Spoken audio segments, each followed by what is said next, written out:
You pour dust and dirt in your gas tank. How's it going to run? You're the same thing. Same thing. Yeah, you're a Ferrari. What are you going to put in it? And I use that analogy quite a bit. Like you're a car. Yeah, When expensive one. Yeah, when your oil gets to where it's completely done, used up, the filter, you change them. Correct. So why not do it for your body on a regular basis? Yeah. Because as you said, the organs, the skin is all these. And when people, because I've got at least 10 to a dozen cancer people in here, at least in the wellness center. And some of them, they'll tell me how they had it before. They did all the stuff, the chemo, the radiation, and then then it came back, and they're doing it again. Yeah. What's your feeling? We're going there. It's probably lifestyle. We're going to go there on, talk about it. Let's go there with chemo and radiation. Yeah, it's horrible. Let's go there. When my daughter did it, they actually were going to cut her eyes out, and I'm like, nah, we're going to kill everybody here if that's the option. And so we flew in a surgeon from overseas, and they did an experimental chemo where they put a catheter into her femoral artery at her thigh and ran it all the way up to her eyeball and dropped the chemo directly in. But otherwise, they would do the whole body. Yeah. That's where the hair falls out. The immune system is wrecked. So you could die from the treatment. Most people, the percentage is really high. Oh, it's horrible. Die from the treatment. Correct. More than the cancer. Yeah, your immune system is zeroed out. Zeroed out. Yeah. You have to stay away from people, stay away from anything that's, since you're immune compromised, you could die from a common cold. And let's talk about that, Eric. That doesn't make sense to me. No, but it because makes our them a immune lot of system, money. Yeah, it's the easy button. Oh, we'll do chemo. Well, I had a friend, he had breast cancer actually, and I'm like, no, we're going to do fasting. We're going to do hot and cold. We're going to do sauna. And in 2 months, when the surgery was scheduled to happen, the tumors were gone. Okay, but they still cut him. They did. Yeah, they did. They butchered him. Yeah. And so let's talk about, and I've been reading this, I've been digging deep on cancer as well recently, man. And it's fascinating. Yeah.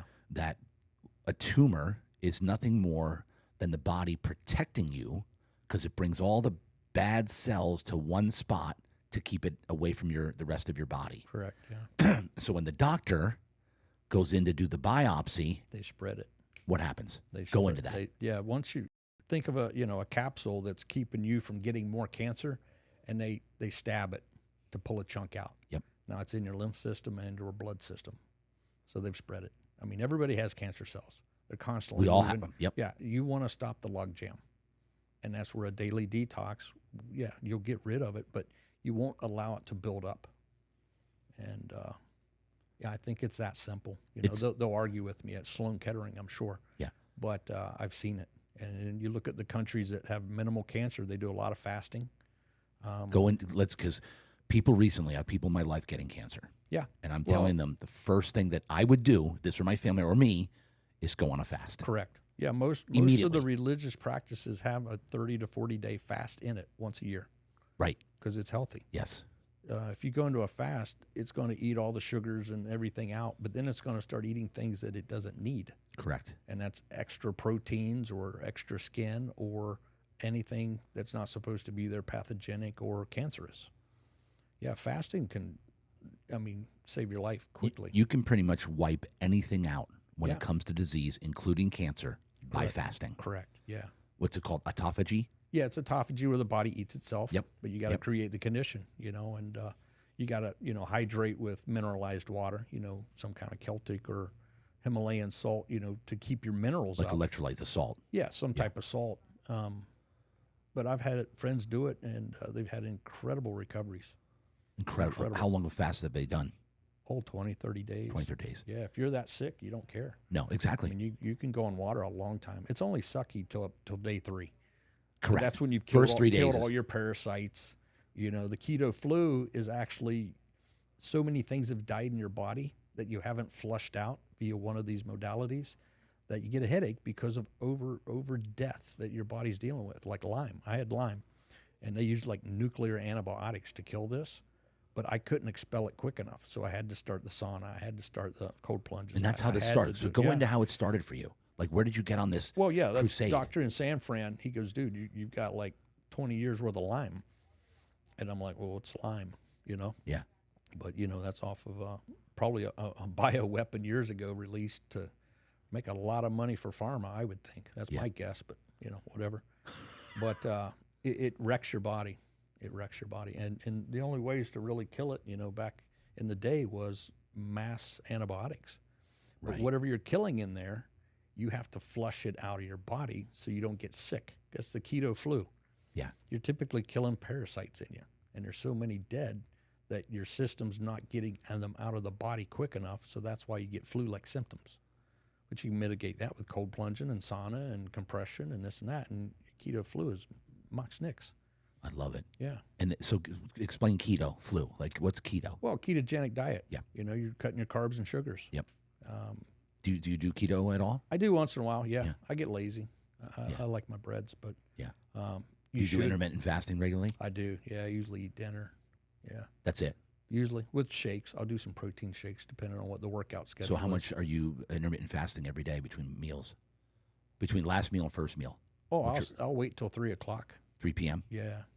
Yeah, because you want to burn everything. You've already been not eating all night. Right. So why would you eat first thing? You know, I mean, there's different arguments on that. I've got a bunch of the different. In the book? Yeah, a bunch of the different diet type ideas in there. But, you know, once a week, just skip a whole day. Yeah. Once I'm going to start doing that. Skip like 3 days. You'll feel so much better. And food will taste better. You won't eat crappy food because as soon as you do, you'll get nauseous and a headache. You'll go, I ate some crap restaurant Cisco food.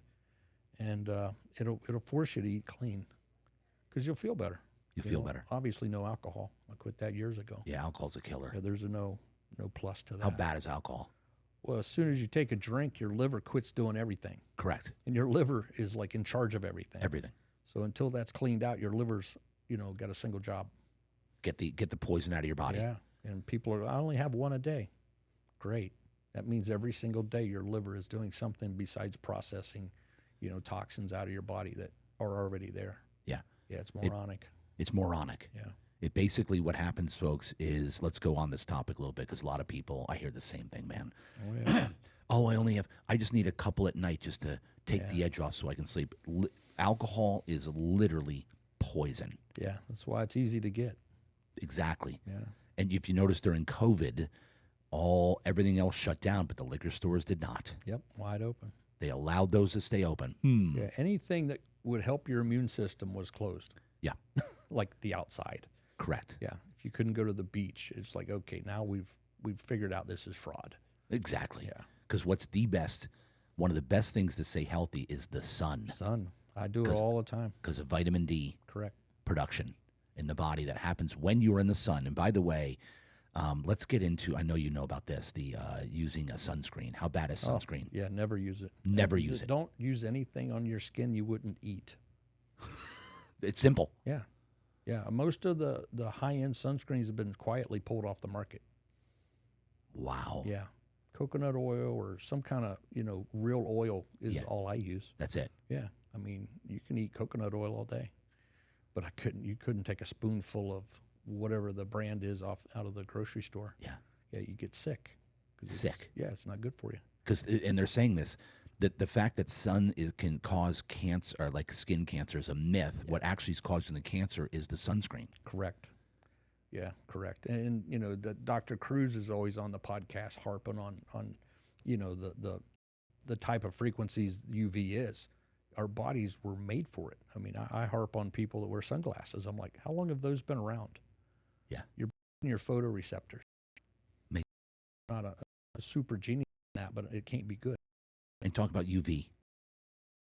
Ultraviolet, you know, it's one of the frequencies that we get, but like the red light that we do here, that's going to charge your mind. And that's why I'm harping on you to use methylene blue to up that. I'm bringing it in. Yeah. And let's we're going off on tangent, but this is great. I love this. This is perfect because this just sets up the book. Yeah, I didn't know. Ladies and gentlemen, if you're listening, and we'll talk about where to get that book, by the way, because it's got you need to change, like have another version that says. Oh, we're working on that. Okay, yeah, because this is for everybody, man. Yeah, this is a crusade. It's health. It's a crusade to raise awareness.